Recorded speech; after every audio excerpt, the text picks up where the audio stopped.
एक समय एक गांव में गौतम बुद्ध आकर शरण लिए हुए थे। काफी लंबा सफर तय करने के बाद बुद्ध थोड़ा आराम कर रहे थे, परंतु लोग इनसे अपनी समस्या का हल मांगने हमेशा पहुंचे रहते थे। ऐसे में जहां भी वह रुकते, वहां लोग लंबी कतार में जमा हो जाते और उनको अपनी समस्या बताते और बुद्ध उसका समाधान करते। उसी गांव में एक स्टीडीडीएच के थोड़ा किनारे पर एक भिखारी बैठा करता। वह यह रोज देखता कि लोग अपने दुख दर्द और अपनी गंभीर से गंभीर रूपी समस्या को लेकर आते हैं, और जब वहां से जाते हैं तो उनका चेहरा बेहद खिलखिला रहा होता है।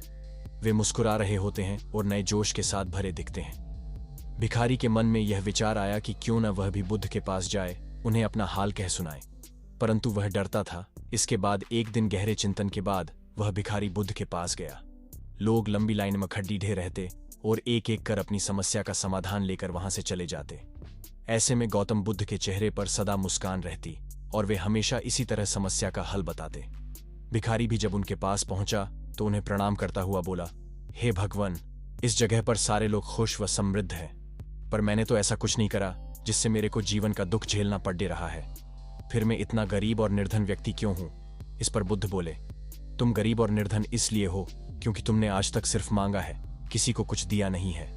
तो वहां खड़े लोग सब हैरान रह गए और सबके मन में यह सवाल उठने लगा कि यह गरीब किसी को क्या दे सकता है। इस पर गरीब भिखारी ने बोला कि भगवान मैं खुद भीख मांगकर गुजारा करता हूं, भला मैं किसी को क्या दे सकता हूं। भगवान बुद्ध थोड़ी देर चुप रहे, फिर चुप्पी तोड़कर बोले कि तुम्हारे पास बहुत कुछ है, देने को ईश्वर ने तुम्हें बहुत कुछ दिया है बांटने के लिए, जिसमें सबसे पहले तुम्हारे ये 2 हाथ है जिनसे तुम लोगों की मदद या सेवा के लिए इस्तेमाल कर सकते हो। तुम्हारे पास मुस्कुराहट है जिसे देकर तुम दूसरों में नई ऊर्जा का संचार कर सकते हो। मुंह से 2 मीठी बातें बोल सकते हो।